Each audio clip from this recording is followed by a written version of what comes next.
Women Today. Faster my good afternoon. This is Women Today on Manx Radio with me, Beth Espy. And this afternoon, it's a Conister Rocks special where over the next hour, our guest is going to be sharing with us some memories and some favourite pieces of music. And what's really lovely about these programmes is that very often they give us an insight into a totally different time, often a time when the Isle of Man was in its heyday. And if some of the names and places mentioned are familiar to you, then we'd love you to get in touch. You can text 166 177 or email studio@manxradio.com. So let's meet our guest then. George Davison, who was born in a small mining village in Scotland in October 1928, one of 6 children. And George, you were the fourth born. What do you remember about your early childhood years? Oh, it was a marvellous time when I was younger. Things get worse, I think, the older you get. I lived in a small mining village, it was, in Lanarkshire, and we were surrounded by mines, coal mines. And we were a very happy family. We might have been poor, because many's the time I was running up the street with my backside hanging out of somebody else's trousers. And we survived. My mother was a marvellous person. She was a singer and was always singing. My mother was. My father was very quiet, and if he got sat in a chair with a cowboy book, he was happy. And maybe a pint of beer and a glass of whiskey at the weekend. He was also a coal miner. Well, yes, I was going to mention that because I wonder what it was like for all of you, knowing that every day he was going into a really dangerous and often unpredictable place of work. Oh, he was what they called on the back shift. He was responsible with a few others for shoring up the roof, so the roof wouldn't come in him. And he would come home many a time with quite a number of cuts in the top of his head where the bits of stone fell in the top of his head. But he was a marvellous man, my father, an Irishman. And I believe when he was younger, he went around with a wooden piece of wood and Irish danced. I never seen him. I've heard him sing only when he had a little drop at the weekend, which I think he deserved after his days down the mine. And when he came home, we had a tin bath. We had no hot water at all, so we had to heat the water. And we had one of these tin baths that sat in front of the fire.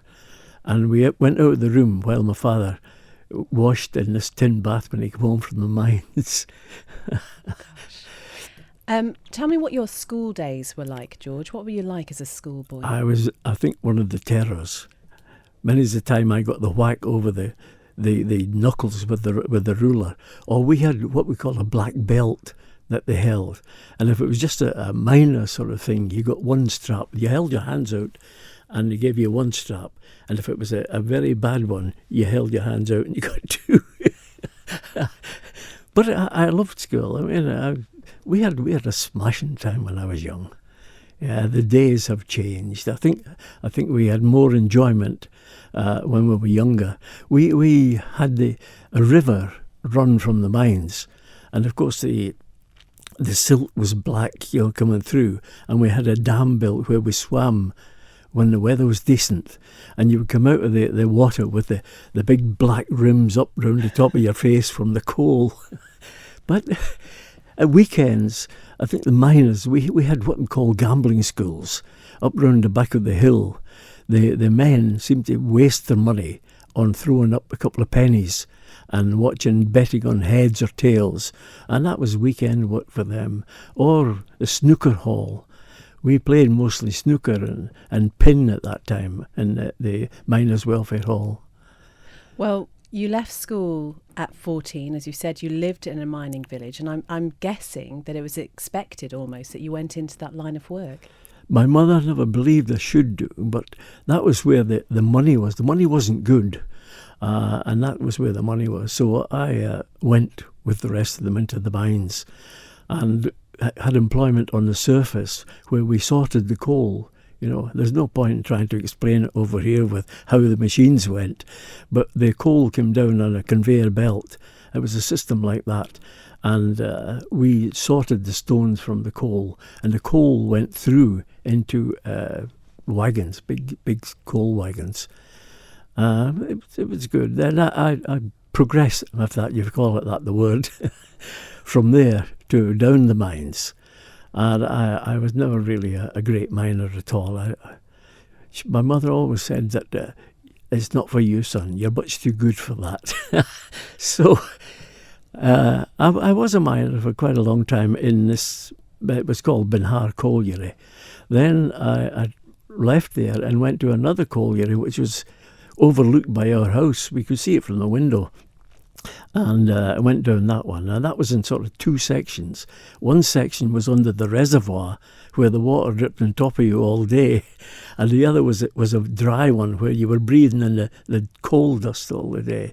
And I didn't particularly like the mines. But that's, as I said, where the money was. So I stayed there for 2 or 3 years anyway. Do you remember what your first wage was? About 7 and 6 a week, I think. Gosh. My father was on 6pence a day. I don't know how many pennies that would be nowadays. 6pence a day, that's what he got. And then mine was 7 and 6, which was handed over to my mother, who gave us pocket money. Well, George, the aim of these programmes is to hear some of your memories and also some of your favourite pieces of music. So we're going to turn to your first piece now. What have you chosen and why? Well, I chose Passing By. And the reason I took that one, because I started to sing and I had to go to Edinburgh. My teacher was a bass singer who was late of the Covent Garden Opera Company, and I don't know where else he was. It's a lovely singer. And we went to Princess Street in Edinburgh, and you had to go up. It was a large, big store, and every room above the music shop was a practice room for other singers, and you go up the stairs and the singing was coming from all the rooms with all these Italians, opera, and so he taught me Passing By, and the charge was 10 guineas for 10 lessons. Now, what 10 guineas would be nowadays, and I had to travel to Edinburgh to get him, and that's where I started. And he was an excellent teacher. He used to give me a couple of squares of chocolate, say that's good for your breathing, George. I don't know that it ever was, but he said it was.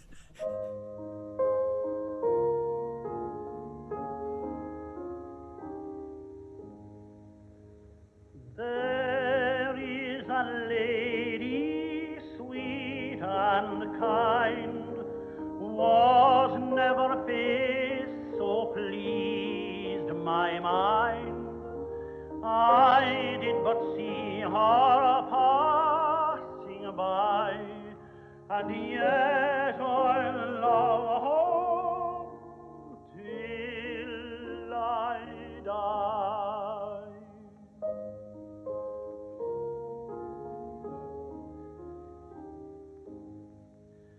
Her gestures, motions, and her smile, her wit, her voice, my heart beguile my heart, I know not why, and yet I love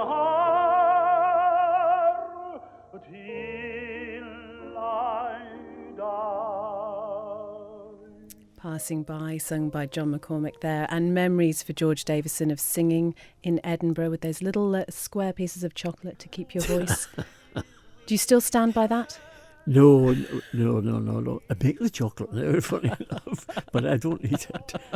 We'll be talking more about that later, and of course more about your singing a little bit later. But we've just been hearing about your early life in the world of work down the coal mine, which you very quickly realised wasn't for you, as your mother had suggested. What was it that she said to you? You're too good to be down in the mines. So what did you decide to do then? Well, I went and there was a relation of mine who was actually said, let's go to Bangor Hospital and see if we can get a job, George. That was a big hospital about 5 miles away from where I lived. So we went along, and strangely enough, it was me that got the job. He didn't get a job. And had you ever thought about a career in nursing or anything before that? Never at all, no. It was a sort of complete change, and one of the marvellous changes in my life. I went onto a neurosurgical ward with the Professor Dot, who in my opinion was one of the best brain surgeons in Britain. I believe there is a ward in one of the hospitals in Liverpool called the Dot Ward after him.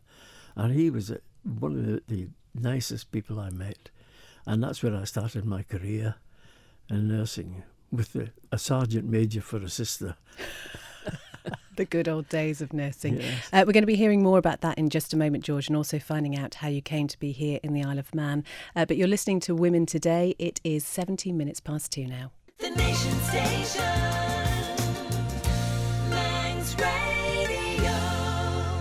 Women Today. It is 20 past 2 and we're on the Conister Rock this afternoon with George Davison, and we've been hearing about his early life growing up in Lanarkshire, how he left school and followed his father into coal mining initially until his mother's words that he was too good to be down the mines rang true, and it was then he found a job in nursing, first working in a neurosurgical unit with the professor who George says was the best brain surgeon in Britain at the time. I'm curious then, George, as to how you ended up here in the Isle of Man. How did that come about? Oh, in the Isle of Man, I don't honestly know what brought me. My mother was again. She said there's the books on, and on every page there's something for you. So it must have been the Isle of Man for me. Could I just say before that I joined a band when I was in Scotland while I was nursing, and I played the flute and piccolo. And in 1949, I won the piccolo champion of Scotland. Yeah. Stupidly, I haven't played the piccolo since. Not at all? I played it then Really? until I came to the Isle of Man, and I haven't played it since. I'm an idiot. No, maybe you just reached the top and you thought there was nowhere else to go. Oh. But so the Isle of Man, yeah. We just happened to see the advert. There's a friend and I in the hospital working together, and we seen the advert, and we said, well, let's apply to the Isle of Man and see if we get a job. And we did. We got a job over here and came over 1951 to Nobles Hospital, and we came in one of these little planes, a 6-seater with a vacuum flask, cup of tea and an outside toilet. It was I loved the Isle of Man from the minute I stepped ashore off the plane. I loved the Isle of Man. And we went to Nobles Hospital, and their training school, funny enough, was up at Marathon Court. We went to train up there in Marathon Court. And, well, nobody probably asked me anyway about Marathon Court, because we bought it after that, my wife and I, and opened a nursing home. But after that, I trained in Nobles and got my registered nursing certificate there. And from there, I stayed there a while. And then I went to Ballamona, and I took a registered mental course there and stayed there for 5.5 years. And finally, they let me out. And I went back to Nobles again. And from there onto a surgical ward with Mr. Lamming. And probably everybody knows Mr. Lamming. He was known as the terror in the hospital, but I found him a marvellous man. He was good, and he and I got on excellent together.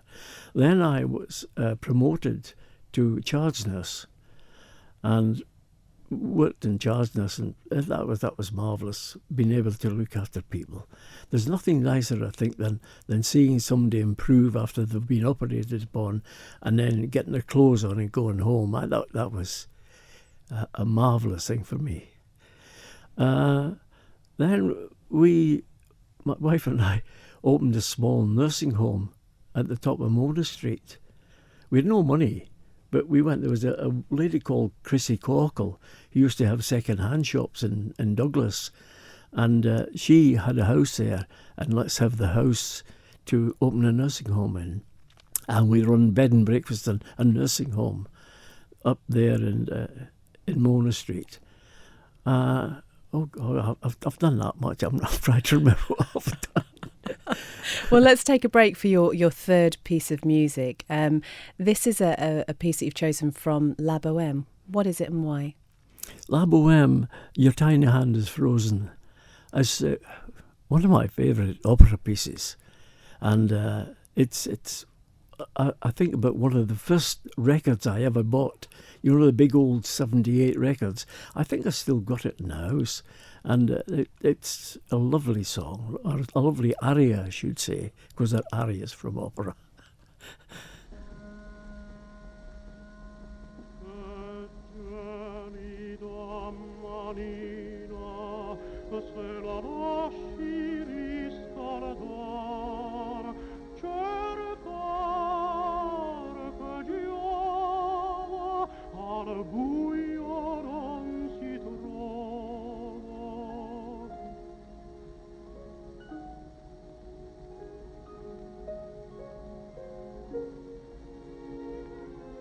Ma per fortuna è una notte di luna e qui la luna la viamo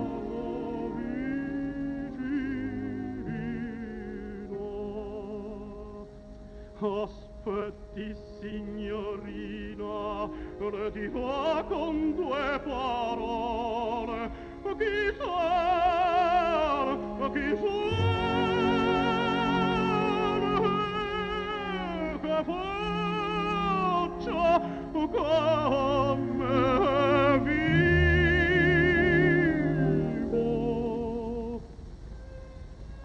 Vuole,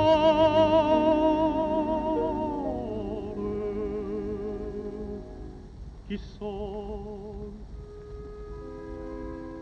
Chissà, da sono un poeta, che cosa faccio? Vivo, e come vivo, vivo.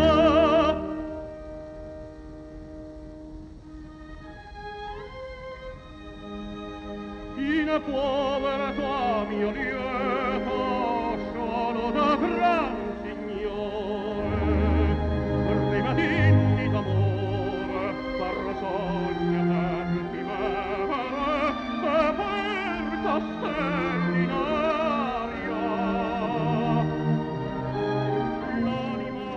Your tiny hand is frozen from La Boheme, and George has just been explaining the words to me there, because that's the thing about opera, isn't it? You kind of, for some people, they struggle to get into opera because they find it incredibly hard to understand. But actually, when you know what the words mean, it's incredibly emotive. Well, that's a lovely opera, and a lovely aria as well, when he meets this young lady and happened to be looking for money on the floor, and he touches her hand, and that's where he says, your tiny hand is frozen, you know, who are you, where are you from?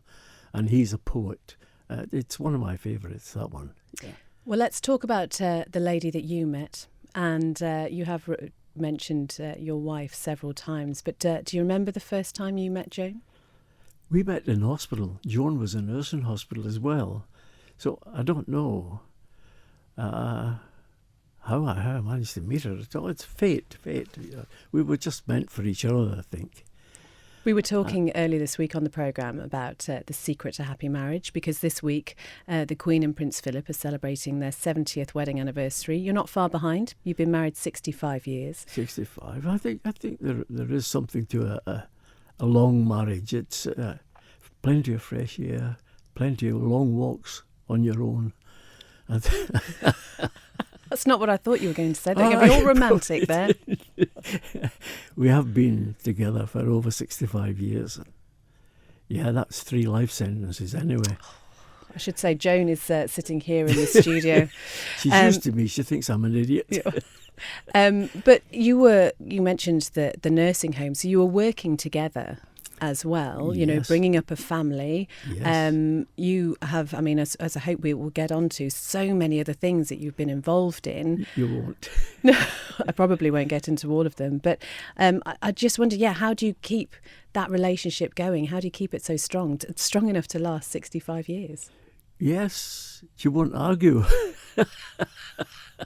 That's what it is. We've had our ups and downs. And unfortunately, we lost 2 babies. We lost 2 girls, you know, and we've had our troubles the same as everybody else. But you've got to try and get over these things. And we have a lovely family at the moment, you know. In fact, too many of them. I've got 2 sons, and I've got to ask my wife. She's always telling me off because I don't remember her birthday. Oh. But you have chosen a piece of music because it is a particular favourite of your wife's. What is it? Oh, it's Jim Reeves, this one, and I Love You Because, it's it's a nice one.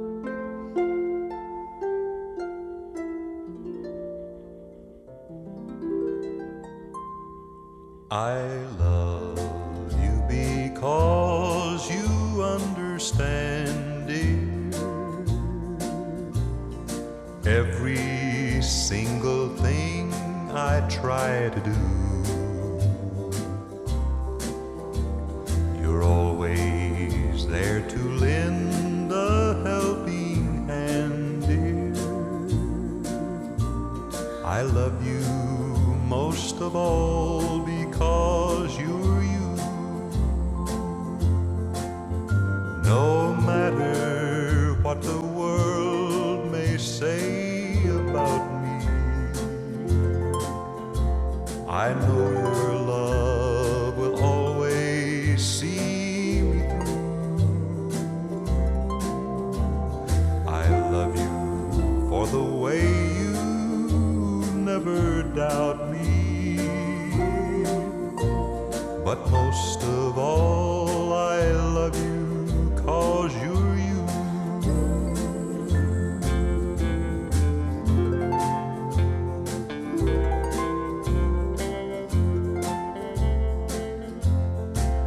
I love you because my heart is lighter every time I'm walking by your side. I love you because the future's brighter. The door to happiness you open wide. No matter what the world may say about me, I know your love will always see me through. I love you for 100,000 reasons, but most of all I love you 'cause you're you. I Love You Because, Jim Reeves and George Davison playing that for his wife Joan, who is here in the studio and who hopefully will forgive you now for forgetting her birthday. She won't.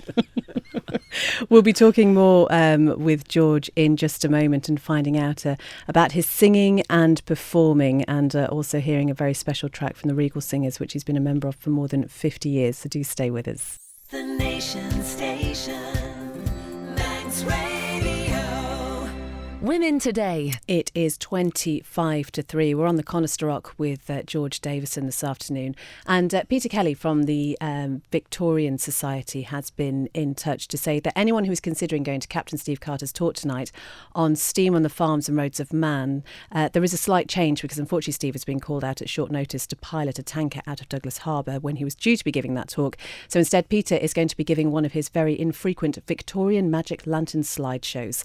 There is something taking place at the same venue, St Ninian's High School, at 8 p.m. tonight, and non-members welcome at a charge of £1, which does include refreshments. And interestingly, Peter also sends his regards to you, George, and says you once had a surgery in Onchan and you were also a member of Onchan Village Commissioners.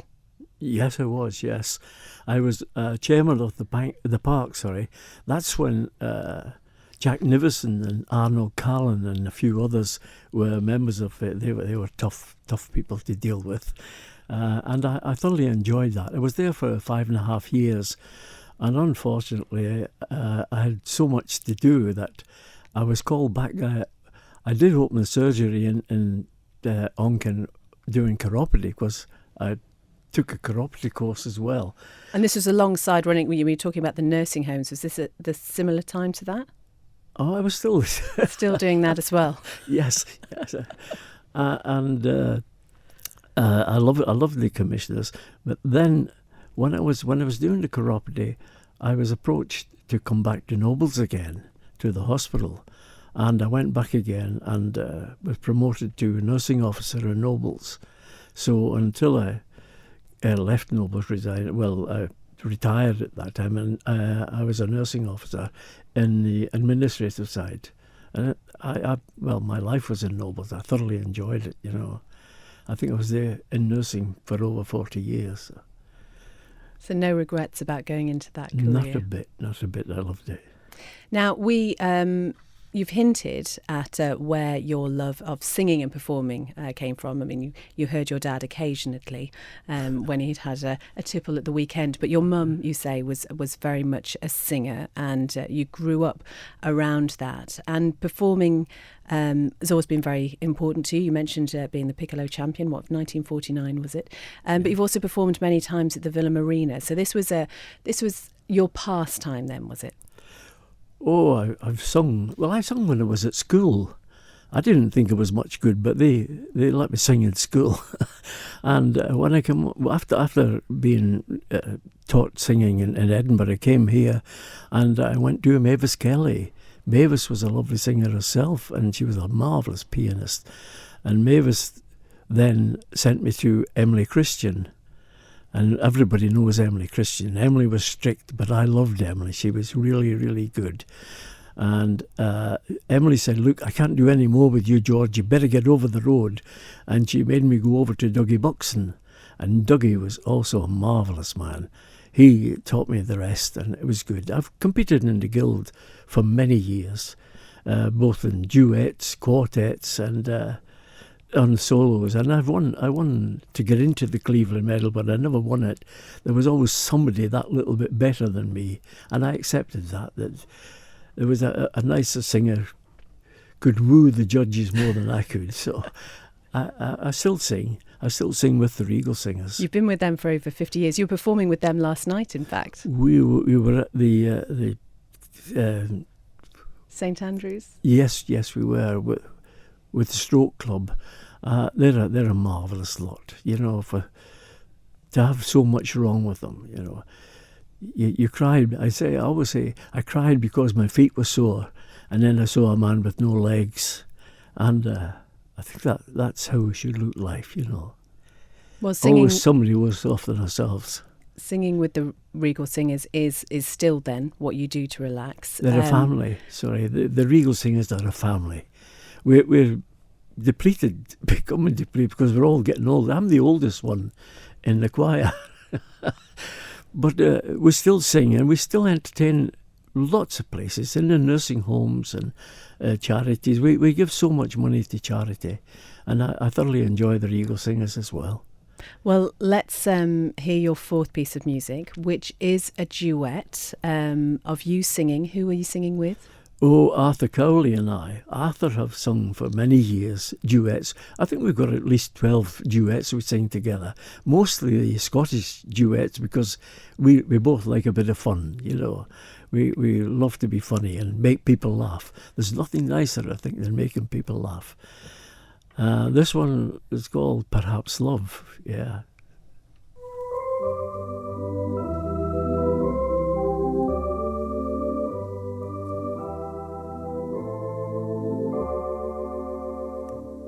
Perhaps love is like a resting place, a shelter from the storm. It exists to give you comfort, it is there to keep you warm. And in those times of trouble, when you are most alone, the memory of love will bring you home. Perhaps love is like a window, perhaps an open door. It invites you to come closer, it wants to show you more. And even if you lose yourself and don't know what to do, the memory of love will see you through. Oh, love to some is like a cloud, to some a strong as steel, for some a way of living, for some a way to feel. And some say love is holding on, and some say letting go, and some say love is everything. Some say they don't know. Perhaps love is like the ocean, full of conflict, full of pain, like a fire when it's cold outside, thunder when it rains. If I should live forever and all my dreams come true, my memories of love will be of you.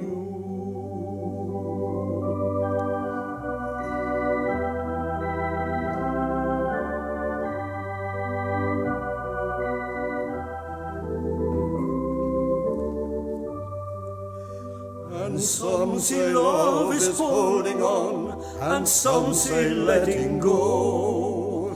Some say love is everything. Some say they don't know. Perhaps love is like the ocean, full of conflict, full of pain, like a fire when it's cold outside, thunder when it rains. If I should live forever and all my dreams come true, my memories of love will be of you. My memories of love will be of you. George Davison, Arthur Cowley singing Perhaps Love. You were singing along with that, George. Still one of your favourites, even though you've performed it many, many times. Well, that's one of my... It's a lovely song. Yeah, it's a lovely duet as well. I like fun. I like the Scottish ones. They're always good. You know, Sandy and Andy and Wachlan Hame. They're some of our favourites as well. You know. Because you've never forgotten your Scottish roots. You've clearly kept your accent, despite having been on the island for many, many years. You've been president of the Caledonian Society, but I think it would be fair to say you are immensely proud of the Isle of Man. And I was reading a newspaper article about you being an ambassador for the island, and it's saying that you and your wife Joan are one of the few more dedicated and successful private ambassadors for the island, and it talked about 2 promotional trips that you actually made to the USA. What made you want to do that? What was that all about? Well, I was doing a spot in it wasn't the Gaiety, it was. And afterwards, this lady appeared in Peel, and she said, I was at the concert last night and it was lovely. Would you like to come to America and be the guest of the American Manx Society? And we could sing there. And my wife and I went, and we sung, well, she didn't sing, I sang in different places. And I love the American people, they're marvellous people. And they took us all round, and we were in the Amish country. I think that's a gorgeous place to be, these Amish people. And they took us to a restaurant where we had soup in the loaf. I don't know if you ever heard of soup in the loaf. They scooped the inside of the loaf. It's a round sort of loaf, and they scooped the inside out of it and put it on the plate and put the soup in the loaf. It's marvellous, yeah. And the food was so cheap, you know. The first course was enough for you. And then we got invited back again. And we were met, of course, at the airport with the Caledonian Society there, the Americans. And they took us to the Caledonian Ball there as well. So, I mean, they're really pleasant memories, these. And then they asked us to come back a third time. I don't think we had the time, we were far too busy. But it was good, I would do it again. Well, you know, George, before we came into the studio, you were saying that you have lived the equivalent of 4 lives. There is so much that you have been involved in. We've really only scratched the surface. But we can't talk to George Davison without mentioning ice cream. Are you a Whippy fan? Ice cream. Well, I retired, believe it or not. I don't know why I retired, because I haven't been retired since. I work every day. And my son, he wanted to get a shop. So we bought this shop in Peel, which was a sweet shop. And we started to get chocolates in. And he said, look, I can make the chocolates just as easy as we can buy them in. So he dragged me off to London to, I think it was Gulliver's, who were chocolate makers, and we took a course in chocolate making, both of us. And when we came back into plane, we had big boxes of chocolate seats that we had made. And we moved from, it was only a small shop we had with a big window where the people could come and look. And we progressed from there because it was far too small for us. So we had a big piece of ground alongside the house we had in Peel, and we built a factory there. And we had the factory going, and we done the chocolates there. And then we decided to introduce ice cream. He said, look, we can make ice cream. We can make chocolates and ice cream as well. So we brought 2 Italians over to show us how to make ice cream. And from there on, they couldn't teach us much. You have to do the ice cream yourself and make mistakes yourself. And we did that. And the place we had was far too small again. So we bought a place in the fish yards. And we've been there ever since. And we do the famous 3 legs of man. We used to put them on the Manx planes. I remember. Yeah, you get them in a little packet in the Manx planes. We've done thousands that went on the planes. And then I don't know what time, I think it's run out of money like everybody else. But we progressed, and we do a good ice cream. I say it's a good ice cream. I would give it to children because I know what's in it. I don't know what's in some of the rest, and I don't really eat that much of the rest, but I know else it's a good ice cream. But you're still actively working in doing that? I go down, well, I don't know what I would do with myself if I wasn't to there. I go down and do the accounts for the Castle. We're known, for strange reason, we were called Castle Bay Seafoods, and we only kept that name because it was handy for VAT purposes, you know. So we kept the name, and we're Castle Bay Seafoods. But I go down every day and do the accounts for Castle Bay Seafoods. And then no, I won't tell you, we've got another touring companies here. We probably won't mention that. I mean, George, as I say, I did say we've only scratched the surface. There's so much that you have been involved in. Football has been a big part of your life as well. I loved Braddon Football Club. When I was in Ballamona, I went to Braddon Football Club. I played a couple of... I'm hopeless. I would never play football. I couldn't. I was hopeless. And then I progressed. I was treasurer for Braddon, and then I was president, and I still look the paper to see how Braddon are doing, you know. Yeah, I think they're pity, but they're a good club. They were good at that time. And we have talked a fair bit about your nursing career, and something that we didn't actually mention was that in the 1980s you were actually an HIV specialist at a time when HIV was something that was terrifying people. There were those adverts which were really, you know, just startling. What made you go down that route? Well, we put an advert up in the hospital for somebody to go on a course for HIV, and we didn't get any replies from them. Nobody wanted to go. So they asked me, and I said, yes, I'll go. And of course I went to London and universities to find out about HIV. And I was at St George's Hospital in London, and we had a ward there with 28 patients with HIV in it. It was a great experience. I learned quite an awful lot about HIV at that particular time. And people, I think, were more frightened.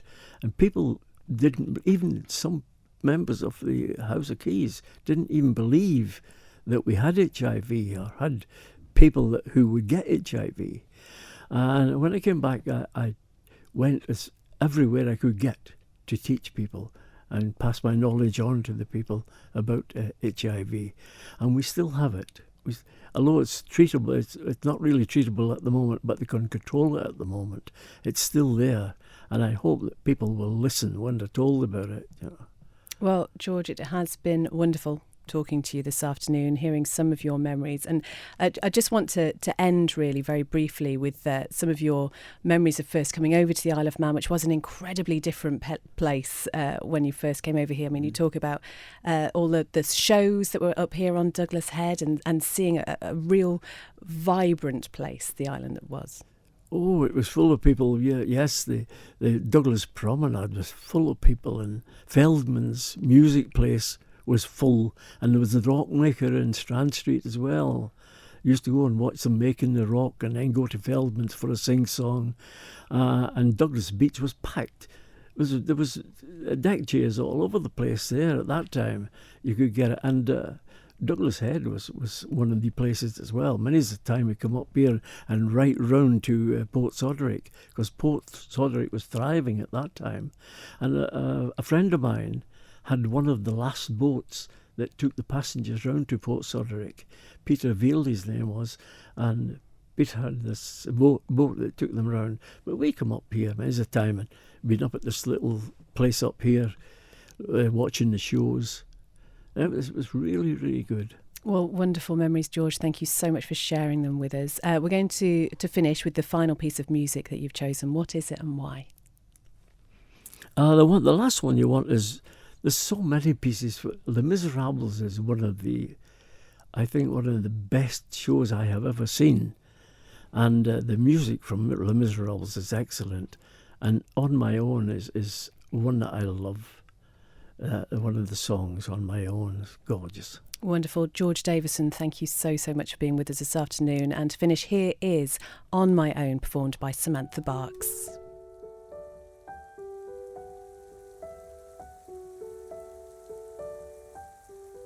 On my own, pretending he's beside me, all alone, I walk with him till morning. Without him, I feel his arms around me, and when I lose my way, I close my eyes, and he has found me. In the rain, the pavement shines like silver. All the lights are misty in the river. In the darkness, the trees are full of starlight, and all I see is him and me forever and forever. And I know it's only in my mind that I'm talking to myself and not to him. And although I know that he is blind, still I say there's a way for us. I love him, but when the night is over, he is gone. The river's just a river. Without him, the world around me changes. The trees are bare and everywhere the streets are full of strangers. I love him, but every day I'm learning. All my life I've only been pretending. Without me, his world will go on turning. A world that's full of happiness that I have never known.